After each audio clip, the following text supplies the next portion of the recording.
Do the weasel, bro. Do the weasel, bro. Leaning Tower of Cheesa.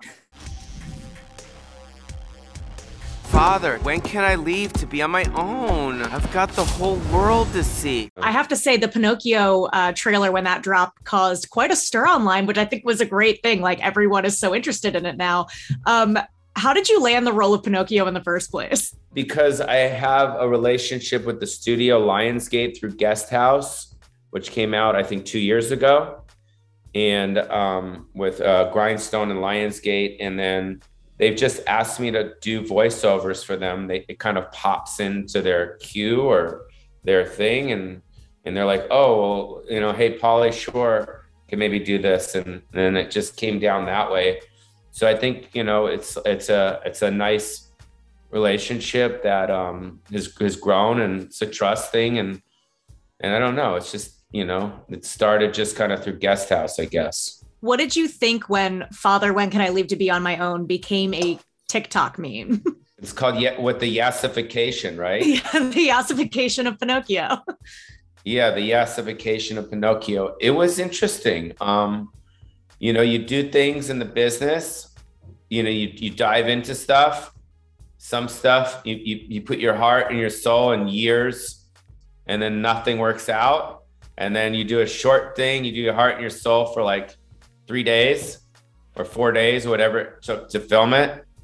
You put it in there, and then you kind of take off, and then you get a text from your friend going, yo, dude, did you see this? And I'm like, what is it? And they're like, everyone's mimicking you from this, but I didn't plan it, and it just kind of happened, so that was cool.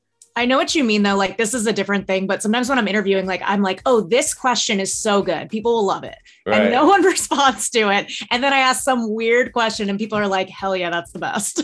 Yeah. And because of the internet now, you just don't know what people respond to, you don't know. Like, I did these videos with No Neck Ed on my YouTube page. He's that guy from TLC. Mm-hmm. And he's just kind of a weird guy. And I thought he was kind of funny. And I'm like, all right, let's do these videos of us shopping. And those took off. And I didn't think that, you know what I mean? Yeah. So that's, the good part about the business now is you can come up with something that day and put it out there and get the response. The old days, you come up with something and then it takes you 6 months to a year to 2 years to see it through. So. And there's so many avenues where content can live, so you can try out these different mediums. Yeah. So. And you're also doing another animated film called My Sweet Monster. Same studio. Mm-hmm. What's your favorite thing about doing voiceover versus a live action film? I like doing things. It's not I don't like one thing better than the other. So as long as I'm into what it is, whether it's animation or stand-up comedy or dramatic acting or my band tonight, it doesn't matter. I don't think there's one thing better than the other. It's it's the arts, mm-hmm. So I like to commit to whatever it is that I'm doing. Like I'm actually getting pretty good at singing, which is hilarious. You know what I mean? Because I'm not a singer and I've never been a singer, but when I was back in the day, I used to sing a lot, like I sing in My Sweet Monster. My guy's got a song there. I used to do songs when I was on tour and stuff. But since I moved to Vegas, I started this band and I just started committing to these songs and I'm learning them and I'm getting more but it's hard. I mean, singing is really hard, especially if you've never taken lessons. Yeah. It's it takes a lot of practice. So I probably should get someone to teach me, but then, I don't know. I kind of learning it myself. Some singers learn it themselves, right? Yeah, some people are self-taught. I definitely can't sing. You could if you practice. Yeah, maybe. You gotta practice. I sound great in my shower. Yeah, exactly. Well, you mentioned that you just you have a lot going on, but there's a few things that I've kind of read that you're working on, and I want to see what's true, what's not. I read you have a 4-part docuseries about the 90s. What is that? What does that entail? Well, it's more of a 5-part, actually. Oh, it's a part. It's a part. It's basically, Oh man, it's a it's a docu-series about, like you said, it's about the 90s, and it's, it basically, like, my career in the 90s was so big. At one point I was doing albums, I was doing MTV, I was doing movies, HBO specials. I was like 25 and I'm spinning all these plates. So it's that, and then we go into the fall, which was the, when I went away, and then what I was going through at that time, at 30, 35, whatever it was. Mm-hmm. And then kind of like how I got through it. And then it wraps up in like where I'm at now. So it's basically like this big, Encino Man, son-in-law, in the army now, jury duty. And then it kind of goes down, and then biodome. And then it gets to this kind of heavy thing. And then it goes like this at the end. But it's basically like, it's just a very honest kind of look about what happened. What happened, and trying to look at it in a positive way, as opposed to, because when things slowed down for me, it wasn't like I went bankrupt, or, I got on a drug thing, or, because when you're so hot and then you're not, it's hard to comprehend what that's like. Mm-hmm. You know what I mean? And through the docuseries, we follow me, and we have all the footage of me like bawling and by myself, and it's very relatable, and I don't know, hopefully inspiring, hopefully people will go, wow, like I had no idea, because, America is so like, used to certain things, and then when certain things aren't there, then they immediately think like something bad happened, and nothing bad happened to me. Mm-hmm. It's just they took the movies away from me. And instead of me patting myself on the back and being like, hey, you had a great run, like take a break, like it's like a stock, your stock kind of, goes like this. Yeah. I took it very personal, and it's one of, the issues I have in life is like, is I'm very emotional, and I'm very sensitive. Right. Very sensitive.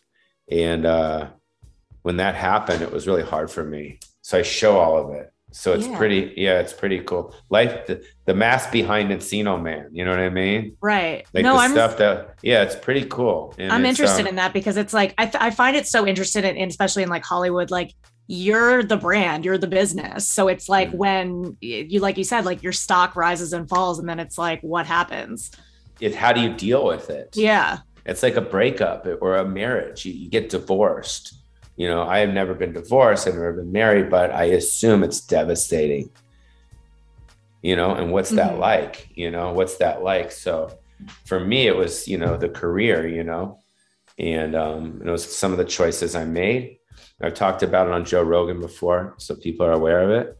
And I'll talk about it in this, but instead of talking about it, I'm showing it, because that footage is all there. It's authentically there. Yeah.